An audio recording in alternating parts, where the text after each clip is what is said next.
From the Newstalk ZB newsroom, this is Newsfix. In this update, gunmen from the Palestinian group Hamas have rampaged through Israeli towns, killing more than 200 people and escaping with hostages in by far the deadliest day of violence in Israel in decades. Israel has launched airstrikes in response, and its Prime Minister says his country is at war. The UN Security Council plans to hold an emergency meeting later today. Israel's former Prime Minister Naftali Bennett told the BBC the situation is devastating. A home, a school, a hospital that hosts terrorists is not a home, is not a school, and is not a hospital. It's a terror base. Less than a week out from the election and the campaigning continues for Labour's leader. Chris Hipkins is out at Auckland's Sylvia Park Mall today. Shannon Johnstone is there. We've sort of barely made it 10 metres down the mall.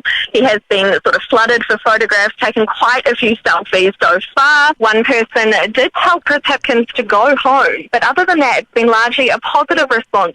A group of fishermen have been rescued in Raglan this morning after their boat was struck by a large wave. The chartered fishing vessel was crossing the mouth of the harbour around 8 a.m. when it was hit. Police say one man standing at the back of the vessel was swept overboard by the wave. He was found by Coast Guard a short time later and has been taken to hospital. A new report is flagging concern about the care of Afghan refugees in New Zealand. Humanitarian groups commissioned the research to learn about the resettlement experiences of those who fled the Taliban's return to power in 2021. It's estimated about 1,600 people arrived here.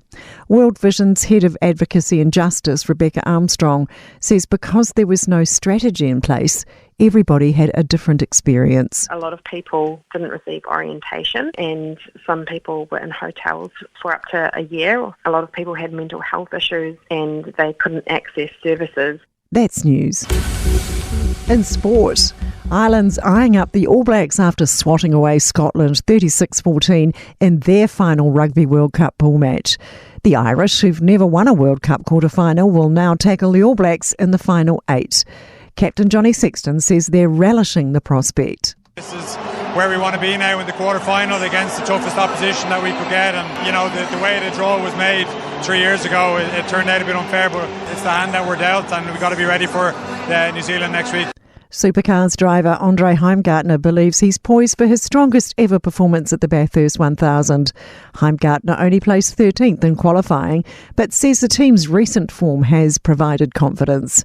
Shane van Gisbergen will start 6th on the grid with fellow Kiwi Matt Payne 2 spots further back. That's sport. I'm Sandy Hodge. For more news, listen to Newstalk ZB live on iHeartRadio.